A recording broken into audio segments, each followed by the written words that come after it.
Bismillahirrahmanirrahim. Assalamualaikum warahmatullahi wabarakatuh.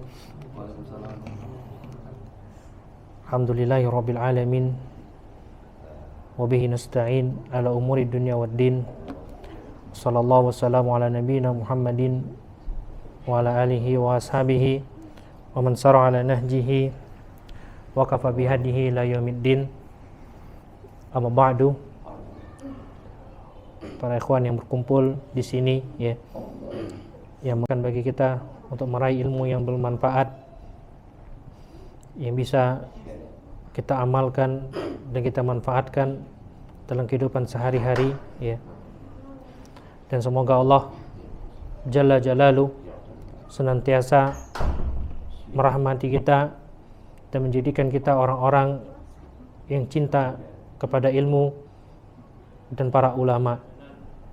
Karena sesungguhnya ya, para ulama perumpamaannya dibandingkan dengan ahli ibadah ya, seperti perumpamaan qamarun lailata badrin bainan nujum bis sama ya. Seperti keutamaan bulan purnama di antara bintang-bintang yang ada di langit ya. Ini keutamaan ahli ilmu di antara ahli ibadah. Sore hari ini pertemuan pertama ya, kita akan bahas masalah muamalah.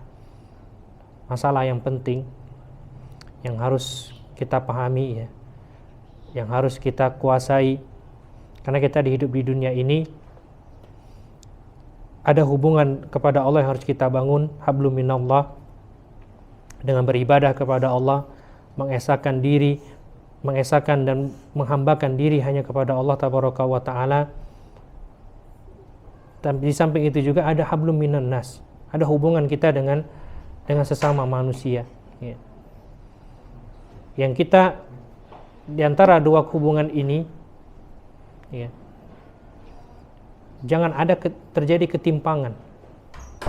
Sebagian manusia fokus hubungannya dengan Allah, dia fokus ibadahnya saja ya, tapi tidak peduli dengan orang-orang di sekitarnya, tidak peduli dengan apa yang terjadi di sekitarnya, tidak peduli akan kezaliman yang dia lakukan ya. Dia kira ibadahnya bisa menyelamatkan dia.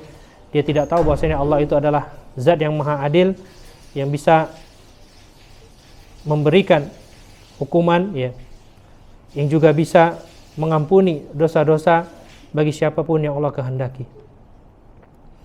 Sebagian lagi manusia hanya fokus ke hablum minan nasnya saja ya, muamalahnya bagus, masya Allah, akhlaknya zain, mumtaz, orangnya baik, masya Allah, tapi ibadahnya kurang ya, hubungan dengan Allahnya kurang ya. Ini juga orang yang akan merugi nantinya pada hari kiamat ya. Akhlaknya baik di dunia tapi nggak sholat misalkan, muamalahnya bagus di dunia tapi dia tidak beribadah kepada Allah, dia menyekutukan Allah, menduakan Allah tabaraka wa ta'ala. Ini juga sesuatu yang akan membinasakan orang tersebut pada waktunya nanti. Kita bahas masalah muamalah ya. Di sini di pertemuan pertama kita bahas berkaitan tentang dasar-dasar jual beli, adab-adab ketika bermuamalah ya. Sebenarnya ini kalau dijadikan satu materi ya, ini sudah mencakup seluruh fikih jual beli itu sendiri. Baik. Kita akan berbicara di sini tentang poin pertama, kenapa sih kita harus belajar masalah muamalah ya? Bukankah kita diciptakan di dunia ini untuk beribadah kepada Allah? Iya, muamalah kita di dunia ini bisa menjadikan sarana kita untuk beribadah kepada Allah tabaraka wa ta'ala. Makanya kalau kita, setiap diri kita ya, akan bertransaksi jual beli, imas kita sebagai pedagang atau mungkin kita akan sebagai pembeli ya. Maka sangat bahaya kalau kita nggak tahu halal haram dalam masalah bermuamalah. Al-Imam Abu Lais pernah mengatakan ya, la yahillu lirajulin al-yabi'a ma lam yatafaqqah fi kitabil buyu' kama qala ya. Tidak halal seseorang melakukan akad jual beli ya, selagi dia belum menguasai bab fikih jual beli. Bahkan sebelum abad 8 Hijriah, ya, di pemerintahan Islam itu berlaku, siapapun yang mau berdagang itu syaratnya harus khatam fikih jual beli dulu. Siapapun yang mau berdagang itu harus khatam fikih jual beli dulu. Ini kaitan dengan apa yang dikatakan oleh Umar bin Khattab ketika masa kekhalifahannya, la yabi fi suqina illa man tafaqqaha fid din. Tak boleh jualan di tempat kami ya kecuali orang-orang yang sudah belajar fikih jual beli. Wa illa akar riba, kalau dia tidak paham nanti dia makan riba. Nah, dahulu para wanita solihah ketika istrinya keluar cari nafkah, apa kata mereka? Pesan kepada suaminya, iyyaka wa kasbil haram. Wahai suamiku, hati-hati engkau jauhi harta haram. Fa inna nasbiru 'alal ju' wa la nasbiru 'alan nar. Sesungguhnya kami bisa sabar 'alal ju' wad darri. Kalau kami kelaparan, ya, kalau kami susah kami bisa sabar. Tapi kalau kami masuk neraka kami tidak bisa sabar.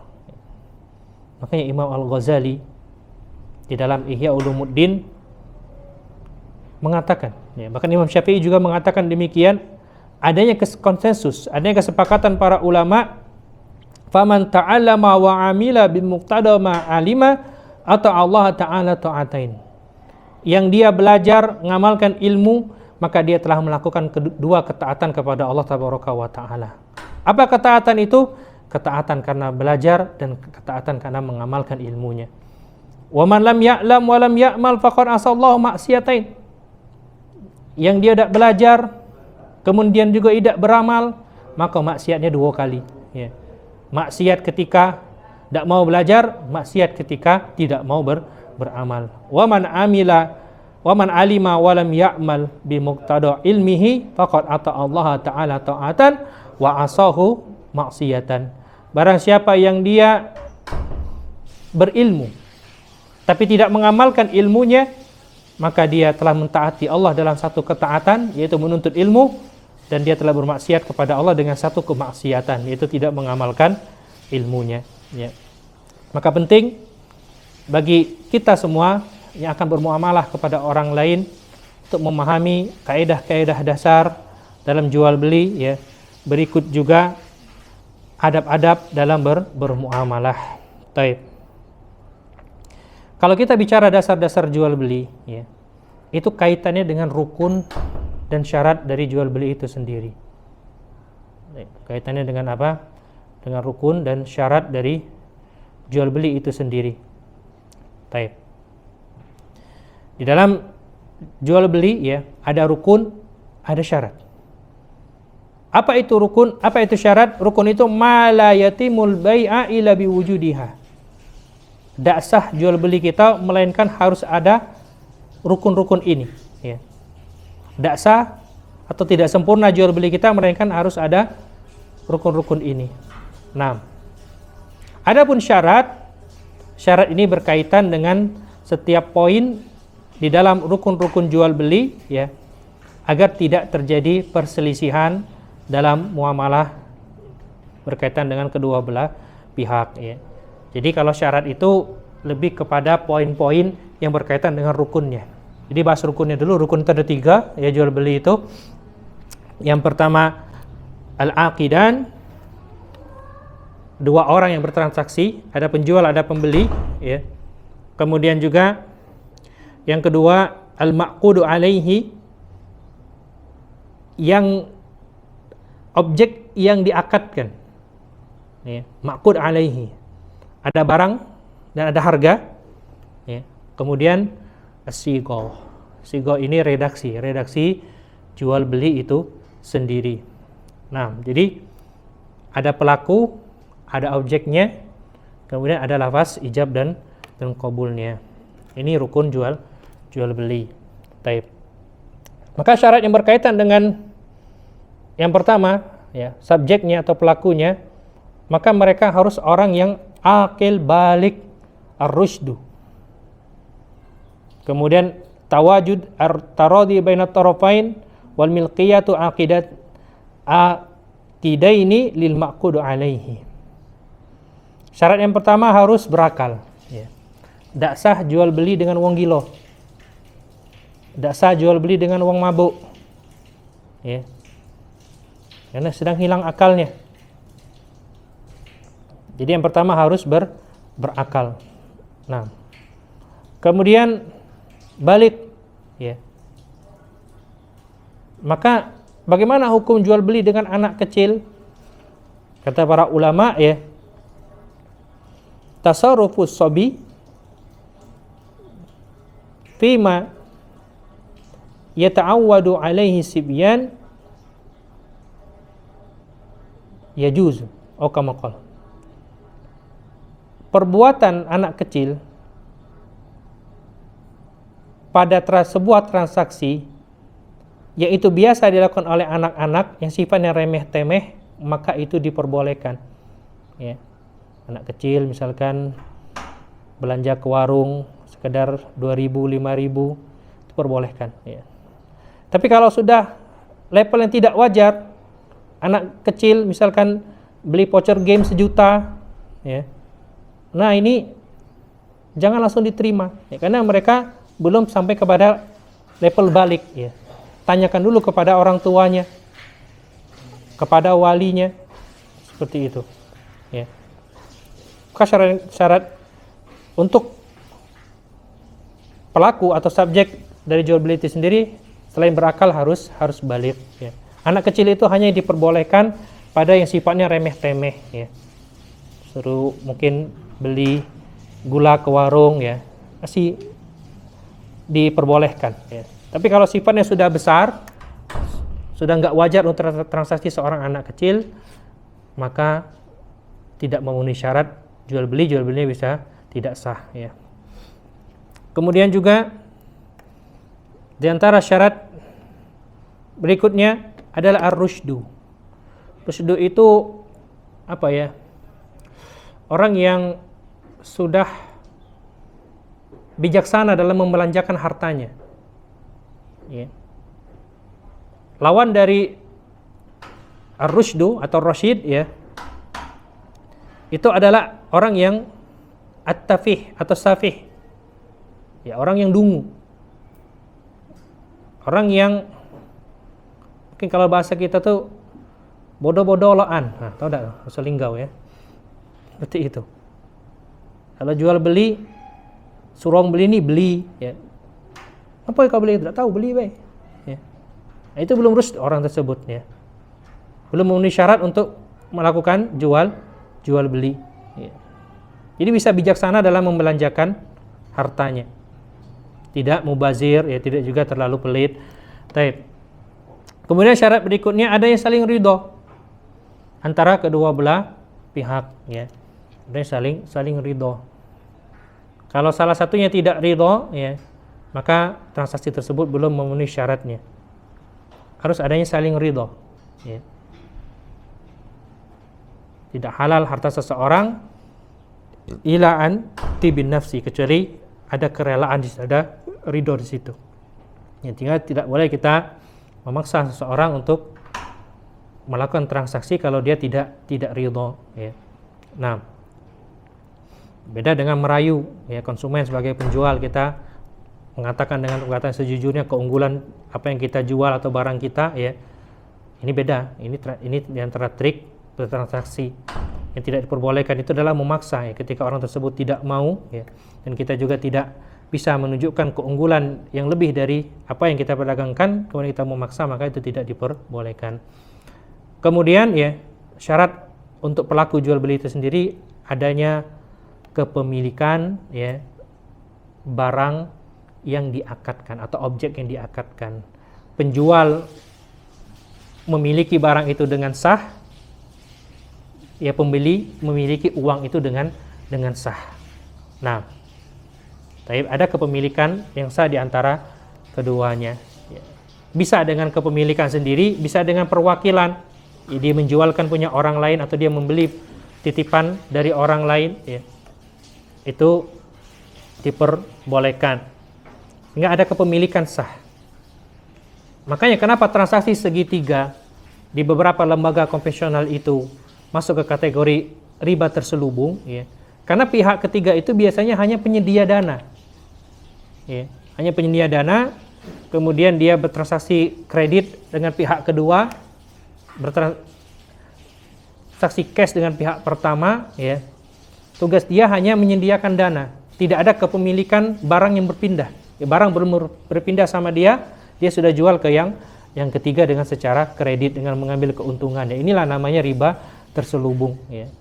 Yang benar kalau transaksi segitiga, pihak ketiga ini, ya, dia tidak hanya penyedia dana, tapi dia juga harus memiliki barang dari pihak yang pertama.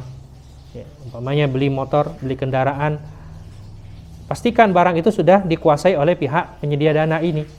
Baru dia bisa oper kepada kreditur, ya, dijual secara kredit. Nah, itu baru sah jual beli segitiga. Ya. Kalau tidak seperti itu, maka itu sama saja rekayasa riba yang sejatinya pihak penyedia dana ini minjamkan kepada pihak kreditur, ya, sekian juta rupiah, tapi dikembalikan lebih banyak dari itu. Maka itu tidak terjadi jual beli, yang terjadi adalah pinjam meminjam. Ya. Maka harus ada kepemilikan, kepindahan kepemilikan dari pelaku jual beli itu tersendiri. Ya. Karena definisi jual beli itu sendiri apa? Tabadulu syai'in bi'iwadin tamlikan tamalukan. Jual beli itu adalah pertukaran, ya, suatu benda dengan harga dengan tujuan untuk kepemilikan dan penguasaan. Ya, jadi pertukaran antara benda dengan harganya dengan tujuan untuk kepemilikan dan penguasaan. Ya. Jadi kalau sudah sah jual beli tersebut, artinya apa? Sah barang ini milik kamu, uang itu milik saya. Ya. Makanya dalam transaksi jual beli nanti kita akan perinci, ya, ada hak khiyar namanya. Selagi dalam majelis itu masih ada pilihan, aku tidak jadilah beli HP ini, masih boleh kita membatalkan transaksi. Tapi kalau sudah berpisah majelis, ya, sudah keluar dari toko itu misalkan, ya, maka tidak boleh dibatalkan secara sepihak. Harus kesepakatan kedua belah pihak kalau ingin membatalkan transaksi. Karena kenapa? Sudah sah perpindahan barang itu sendiri. Ya, ini baru satu nih. Dasar yang pertama berkaitan dengan pelaku, subjek. Ada penjual, ada pembeli beserta syarat-syaratnya. Ya, kita ringkas insya Allah, ya. Enggak lama, asalkan mudah dipahami dan kita bisa mempraktekkannya. Baik. Kemudian syarat yang berkaitan dengan al-ma'qudu alaihi. Ya. Objek yang menjadi tujuan transaksi. Ada uang, ada barang, ya. Baik. Syaratnya adalah yang pertama, kedua objek tersebut, ya, ada ketika kita bertransaksi. Ya, harus ada. Ya, baik. Boleh dengan misalkan, ya, kita jual beli tapi uangnya ada cuman nanti. Nah, ini namanya uang jual beli terhutang. Baik. Yang secara kredit tempo tadi. Nah, uangnya ada tapi dibayar secara tempo. Ya. Berkaitan barang, ya, barang itu harus ada. Tidak boleh kita jual beli makdum misalkan. Jual beli sekarang tapi barangnya nggak ada. Ya. Barangnya nanti. Baik. Itu namanya jual beli makdum, ya. Diperbolehkan dalam beberapa akad transaksi, ya. Di antaranya, ya, jual beli yang biasa dilakukan oleh penduduk Madinah, ya. Ketika Nabi SAW baru hijrah, ya, mereka biasa mesan dulu, akad mesan, ya. Mesan kurma itu kalau sudah matang, ya, nanti akan dibeli dengan harga sekian. Ya. Itu barangnya ada tapi nanti. Ya. Bai'ul ma'dum bisifah. Jual beli barang yang nggak ada tapi disebutkan kriterianya. Ya, saya jual HP iPhone 14 Pro Max, ya, warna gold misalkan, harganya sekian. Nah, itu boleh. Walaupun barangnya nggak ada, tapi kita sebutkan sifatnya. Tapi syaratnya adalah apa? Uangnya harus dibayar cash dulu. Ya, syaratnya harus dibayar cash dulu, ya, baru barangnya menyusul nanti. Itu bolehkan. 6. Baik. Kemudian syarat yang berkaitan dengan objek transaksi juga ya, memungkinkan untuk diterima, baik uang ataupun juga barangnya. Tidak boleh kita jual beli sesuatu yang nggak mungkin untuk diterima. Ya. Contoh misalkan saya jual kepada Anda burung yang terbang di langit itu. Ya. Itu kan mustahil, bahkan sulit untuk didapatkan. Ya. Nah, saya jual kepada Anda motor saya yang hilang kemarin. Ya. Sudah kejual 2 juta, tidak apa-apa lah. Ya. Misalkan, tidak bisa seperti itu. Ya, jadi harus ada syarat memungkinkan untuk diserah terimakan objek tersebut, baik uang ataupun barangnya. Nah, kemudian berkaitan dengan lafaz, ya, ada ijab dan ada qabul. Maksudnya apa? Ya, ada lafaz saya menjual ini kepada Anda dan pembeli mengatakan saya terima atau saya beli barang ini. Ya. Kemudian bagaimana lafaznya kalau tidak redaksinya jual beli? Ya. Kita di pasar misalkan, Bi minta tomat Bi 1 kilo Bi, ya ambil lah 10.000 bay. Minta bukan beli. Ya. Maka di sini para ulama berselisih pendapat. Apakah yang jadi patokan itu redaksinya ataukah maksud tujuannya? Ya. Ini terjadi perbedaan kalangan para ulama. Tapi kalau urf yang kita perhatikan ya, lebih menguatkan pendapat bahwasannya yang jadi patokan itu apa? Maksud dan tujuannya, bukan namanya. Ya. Walaupun dia bilangnya minta, tapi tujuannya adalah jual beli, maka sah jual belinya walaupun bukan dengan lafaz jual beli. Ya. Terkadang jual beli itu nggak pakai lafaz lagi zaman sekarang ya, pakai jari klik. Ya. Taib. Kemudian juga jual beli seperti mu'athah. Ini juga dibahas oleh para ulama, jual beli tanpa ngomong ya. Dia ngambil sudah tahu harganya, ini 10.000, sudah bayar ke kasir. Ya, enggak ngomong-ngomong. Ya. Paling kasirnya nanya, "Ada lagi, Pak?" Ya. "Pulsanya sekalian, Pak." Pakai klep kresek atau tidak? Seperti itu. Taib, ya. Ini ala kulli hal ya, berkaitan dengan sighah yang roji atau yang kuat bahwasannya dan urf kita mengakuinya sighah itu ya tidak mesti lafaz saya jual dan saya beli. Ya, boleh dengan lafaz apapun, yang penting maksudnya adalah jual beli tercapaikan. Nah, ya ini berkaitan dengan dasar-dasar jual beli. Taib. Sampai jam berapa kita nih? Jam 5 lah kalau. Taib. 1 jam. Nah, sudah dasar-dasar jual beli ya. Intinya dasar-dasar jual beli itu berkaitan dengan rukun tadi, rukun dan syarat ya. Jadi rukun itu ada pelakunya, penjual dan pembeli, ada objeknya, harga dan barang, dan ada sighahnya, redaksi jual belinya. Ya. Kemudian ya, adab-adab ketika bermuamalah. Nah, ini penting ini ya. Terkadang kita ini dalam bermuamalah lebih fokus cari untung ya daripada cari surganya. Nah, kalau bicara jual beli sebagai seorang muslim bukan sekedar untung rugi ya, tapi ada surga dan neraka yang menanti di situ. Nah, kenapa pedagang itu diantara profesi yang paling banyak menjerumuskan seseorang ke dalam neraka ya? Karena banyak pedagang yang nggak paham jual beli. Di antara mereka ada yang pakai riba, ada yang zalim, ada yang sumpah palsu, ada yang melakukan penipuan ya. Sehingga dengan itu mereka dijerumuskan Allah ke dalam neraka jahanam. Nah, maka perhatikan adab-adabnya. Yang pertama di antara adab-adab kita bermuamalah ya, hendaklah kita senantiasa berlaku jujur agar mendapatkan keberkahan. Nabi SAW mengatakan al-bai'ani fil khiyari ma lam yatafarraqa. Penjual dan pembeli itu ada hak pilihnya, ada hak batalnya selagi mereka belum berpisah. Wa in sadaqa wa bayyana burika fihima fi bai'ihima. Kalau mereka jujur dan terang-terangan ya, saling menyebutkan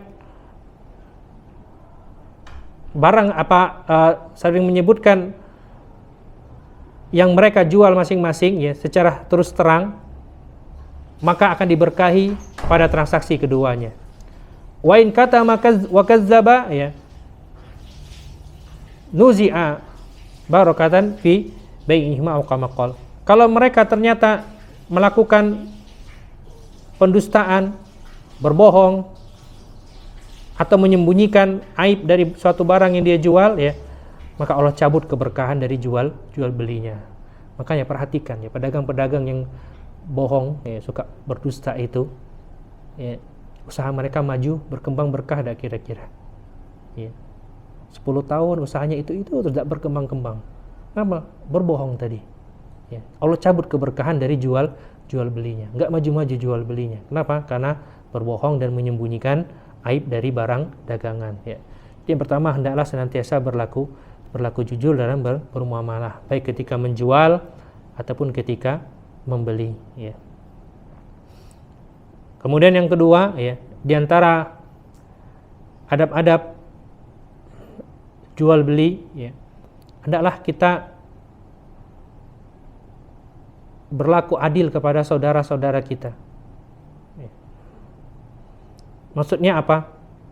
Kita tidak menzolimi hak-hak mereka ya. Kita tidak melakukan pelanggaran terhadap hak-hak mereka. Berbuat adil, maksudnya apa? Ketika ada seseorang bermuamalah kepada kita ya, kemudian Allah berkahi kita dari jual beli tersebut ya, maka diantara adabnya kita berterima kasih ya. Ucapkan jazakallahu khairan ya.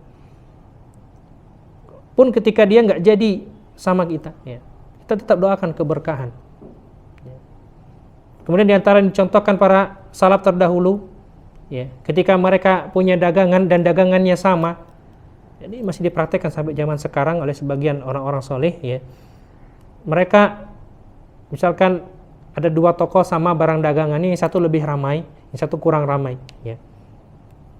Maka yang lebih ramai ini ketika dia sudah rasa cukup hari itu ya untuk rezeki dia, maka dia juga merekomendasikan punya kawannya ya, silakan engkau ke sebelah ya. Karena rizkiku dan rizki kalian itu Allah yang tanggung ya.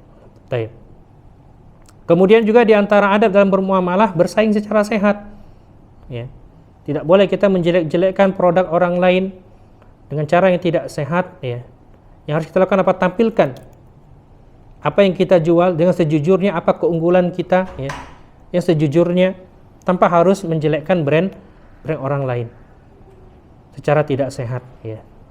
Nah, maka yang harus kita lakukan adalah apa? Saling mensupport satu sama lain. Inilah etika pedagang muslim yang sekarang jarang dimiliki oleh para pedagang ya, yang mereka mengaku sebagai umat Islam ya. Baik. Kemudian diantara itu, ketika kita bermuamalah kepada orang lain ya, adab-adab yang harus diperhatikan juga, jangan melakukan transaksi di waktu ataupun di tempat terlarang ya. Segala yang berkaitan dengan transaksi jangan dilakukan di waktu dan tempat terlarang. Contoh waktu terlarang jual beli kapan? Ketika azan kedua berkumandang di hari Jumat ya. Siapa yang tidak boleh jual beli di waktu itu? Mereka yang wajib salat Jumat ya. Yang tidak wajib salat Jumat masih boleh, musafir, anak kecil, para wanita ya, mereka jual beli mereka masih halal. Tapi yang wajib salat Jumat tidak boleh. Ya ayyuhallazina amanu idza nudiya lis-salati min yaumil jum'ah fas'au ila dzikrillahi wa zarul bai'. Wahai orang-orang beriman, kalau sudah dipanggil untuk salat Jumat ya, tinggalkan jual beli, bersegeralah menuju panggilan Allah tabaraka wa taala. Nah, sekarang bagian kita ini masih nak berjualan ya. Azan kedua. Kapan azan kedua baru nak ke masjid. Nah, ya, jadi sebesar itu keambisian kita terhadap dunia ya, sehingga panggilan Allah tabaraka wa taala kita tunggu yang kedua atau yang diakhir-akhirkan. Nah, tapi kemudian ya, di antara tempat yang terlarang untuk melakukan transaksi di masjid. Ya. Masjid itu apa sih? Ya, masjid itu tempat yang digunakan untuk beribadah kepada Allah, untuk sholat di sana, untuk mengingat Allah. Ya, masjid itu ada masjid kecil, ada masjid jami. Masjid yang ghairul jami, ya seperti ini musola, ini namanya ghairul jami. Ghairul jami apa? Tidak ada sholat Jumat di sini, hanya ada sholat 5 waktu. Atau dia masjid jami, ya. Masjid yang ada sholat Jumatnya, sama, nggak boleh kita transaksi di situ. Sebagian kita buka Shopee di mana? Habis sembahyang asar nih, nengok dulu, check out Shopee dulu. Atau check out yang hijau dulu ya, karena sebut merek tadi. Tidak apa-apa ya. Jadi tidak boleh ya seperti itu ya. Zaman sekarang kita diberikan kemudahan untuk transaksi, tapi ingat juga ada adab-adab ya yang harus kita perhatikan. Salah satunya jangan bertransaksi apapun ya di dalam masjid. Kata Nabi SAW, kalau kalian melihat orang yang mengumumkan kehilangan di masjid atau orang yang berjual beli di masjid, maka doakanlah semoga Allah tidak memberkahi jual beli kalian. Yang kalau barangnya hilang, semoga barangnya tidak ketemu. Ya. Ini ya, keberkahan itu hilang ketika kita transaksi di masjid. Nah, kemudian di antara adab-adab ketika berjual beli juga ya, kita patuh dengan aturan yang berlaku di negara kita atau di daerah kita ya, selama itu tidak bertentangan dengan syariat Islam ya. Contoh, yang mau usaha properti harus ada izin ini dulu ya, izin ke dinas ini dulu, izin ke ini dulu ya, urus izinnya dulu ya. Yang usaha biro perjalanan gitu juga, urus izin ini ya. Itu diantara adab kita juga ya. Karena demi terhindari apa? Transaksi yang goror tadi, ketidakjelasan tadi ya.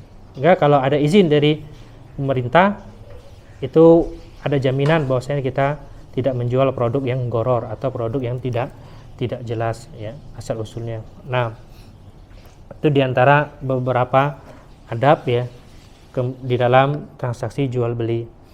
Kemudian juga ya, kita bicara adab, mungkin sudah ya.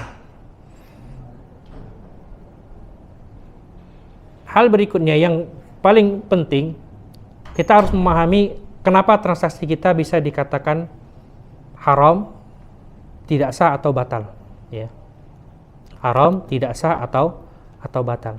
Semua itu mengerucut kepada 3 perkara.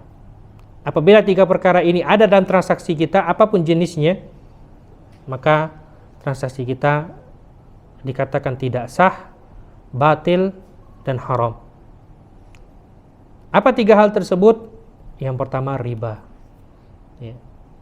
Jika ada riba dalam transaksi kita, maka transaksi tersebut tidak sah. Harta haram di dalam agama kita, kepemilikannya tidak diakui ya. Riba itu ada 3. Riba fadl. Apa itu riba fadl ya? Riba perbedaan nilai pada barang-barang yang menjadi komoditi riba ya. Komoditi riba itu emas, perak, kemudian garam ya, kurma, zabib dan syair ya. Ada 6, bur dan syair ya, gandum dan juga syair. Jadi ada emas, perak, kemudian 4 ini, garam, kurma, bur dan syair. Nah, ini komoditi riba yang mengerucut kepada apa? Emas dan perak ini alat transaksi. Kemudian sisanya 4 itu adalah makanan pokok ya. Artinya apa? Kalau terjadi pertukaran antara komoditi riba, apabila terjadi perbedaan nilai yang dia sejenis dan satu ukur atau satu kelompok ya, maka itu dinamakan riba. Contoh, emas 1 gram ya, lama ditukar dengan emas 1 gram baru. Sampai di sini tidak ada masalah ya. Tapi ketika harus nambah duit sekian, nah itulah namanya riba fadl ya. Baik. Zaman sekarang alat transaksi itu uang. Contoh, uang 100.000 ditukar dengan uang 98.000 tapi 2.000-an semua, ya. Itu juga terjadi riba fadl di sana. Nah, pada makanan pokok contohnya beras 1 kilo, ya, yang bagus ditukar dengan beras 2 kilo yang jelek misalkan, itu juga riba fadl, ya. Karena yang namanya komoditi riba itu harus senilai dan harus cash. Tapi kalau dia sekelompok namun tidak sejenis, contoh sama-sama alat transaksi, tapi dia nggak sejenis, emas dengan perak, nah maka syaratnya cuma satu, cukup cash saja, ya. Emas 1 gram ditukar dengan perak misalkan 25 gram, ya. 1 gram emas ditukar dengan 25 gram perak. Syaratnya hanya satu, harus cash. Boleh beda nilai tapi harus cash. Nah,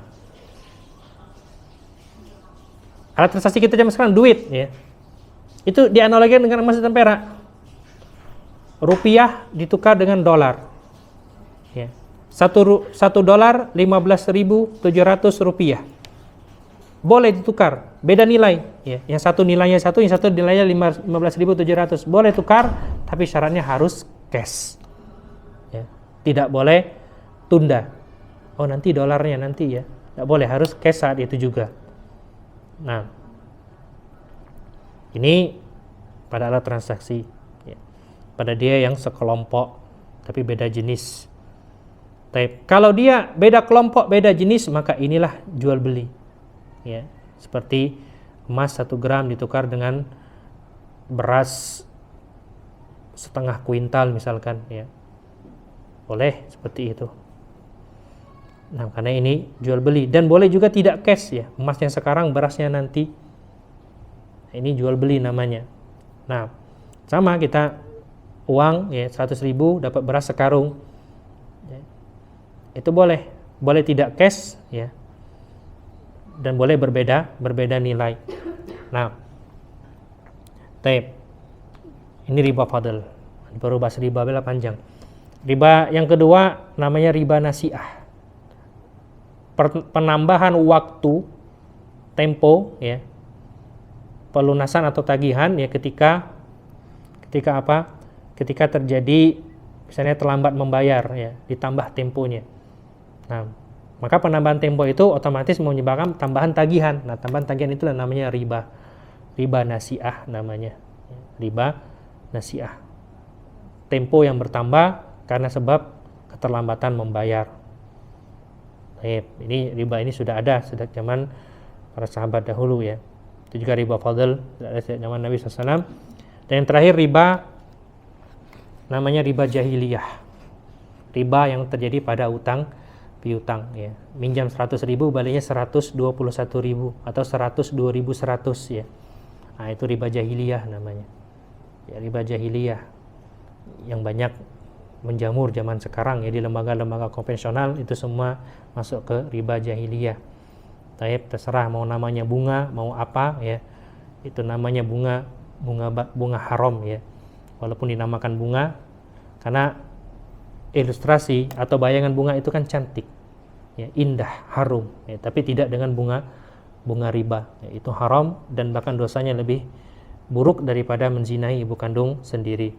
Nah, kemudian kita baru bahas yang pertama, penyebab transaksi kita haram itu riba.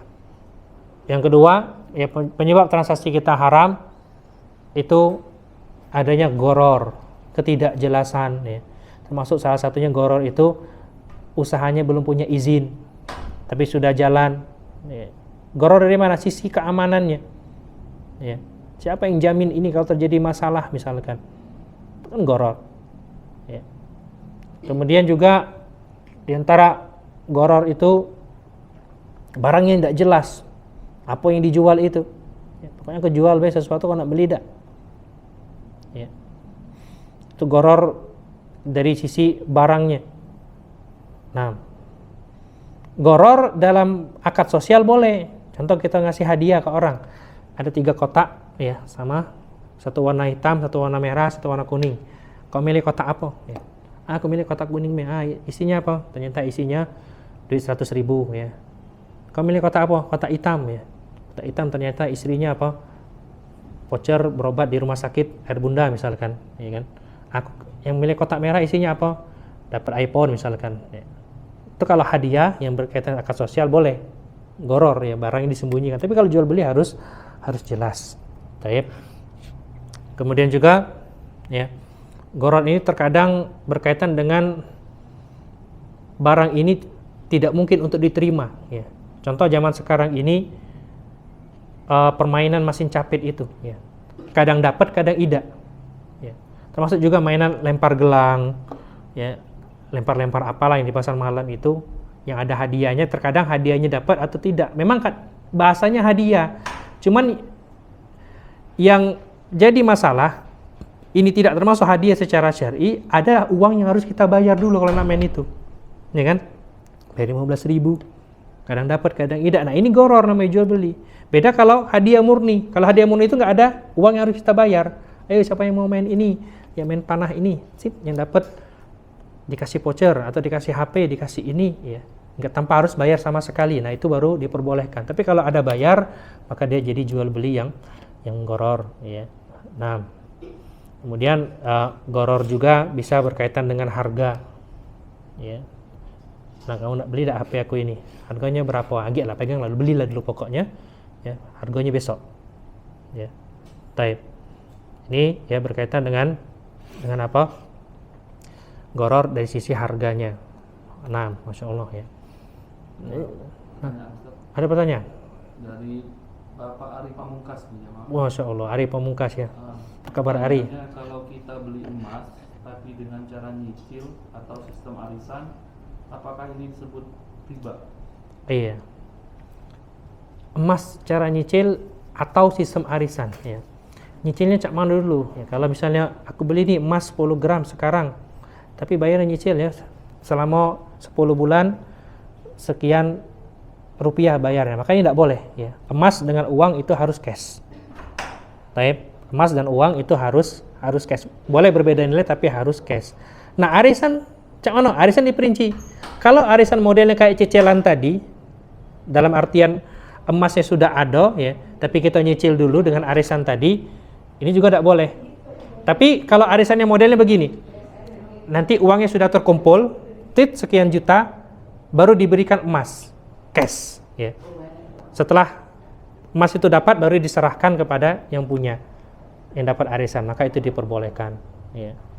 Jadi yang tidak boleh itu ketika penyerahannya belakangan, baik emasnya ataupun uangnya ya, itu tidak diperbolehkan karena syarat tukar antara emas dan uang itu harus cash ya, yadan biyadin, itu bahasa fikihnya.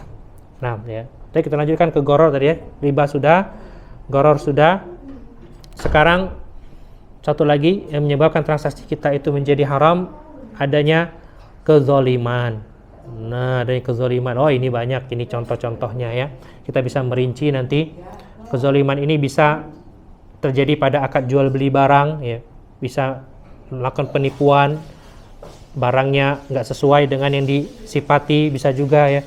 Bisa juga dalam transaksi jasa, penipuan ya. Nah, contoh transaksi antara kantor dengan karyawan ya. Adanya gis, manipulasi di situ. Misalkan jam kerjanya masuknya 8 jam. Ya, rumah sakit jam berapa masuknya, Rian? 7.30 sampai 14.30. Nah, selama itu ya waktu dan tenaga kita sudah dibayar oleh rumah sakit untuk ada di sini. Dari 7.30 sampai 14.30 ya. Selama itu juga kita tidak punya hak untuk melakukan urusan pribadi kecuali dengan izin. Izin ke siapa? Ke atasan ya. Izin dulu. Misalnya Pak Bos ya, atau atasan mau kemana? Mau jemput anak sekolah. Kalau katanya iya, silakan, tidak apa-apa. Tapi kalau tidak diizinkan, maka itu haknya bos kita, ya, haknya atasan kita. Ya, karena waktu kita dari 7.30 sampai 14.30 itu sudah dibeli oleh perusahaan ya, Sehingga itu bukan milik kita lagi tapi milik perusahaan. Ini berkaitan dengan jasa ya. Ya sampai kita zolim. Zolim macam mana? Sudah datang terlambat, balik nak cepat. Ya. Gawe juga asal-asalan. Taib ya. Ini harus diperhatikan.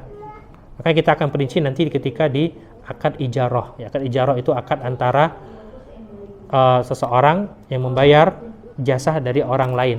Ya, akad jual beli jasa. Taib. Kita akan bahas nanti pada waktunya insyaallah. Kemudian kezaliman ini juga terkadang terjadi pada transaksi ya. Dikasih janji mau bayar-bayar tapi ternyata nggak dibayar-bayar.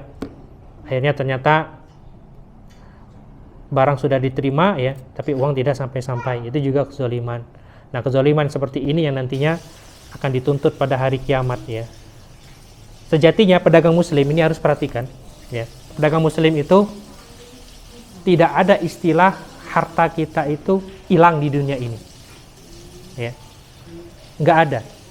Yang ada adalah kalau tidak kembali kepada kita, kalau memang harta itu milik kita ya, pasti akan kembali lagi di akhirat. Tapi bentuknya lain kalau balik lagi di akhirat, dengan dosa kita yang diambil ya, atau pahala orang yang ditransfer ke kita. Jadi nggak ada cerita harta kita itu hilang ya. Motor kita dimaling uang, HP kita dimaling uang ya.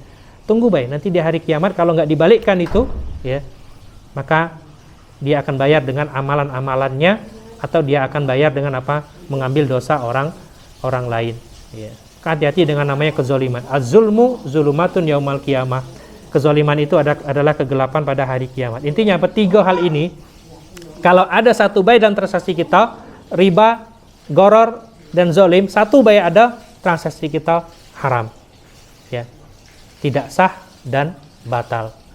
Allah alam bisawab ya. Ini bisa disampaikan. Cukup ya, ada pertanyaan lagi kan?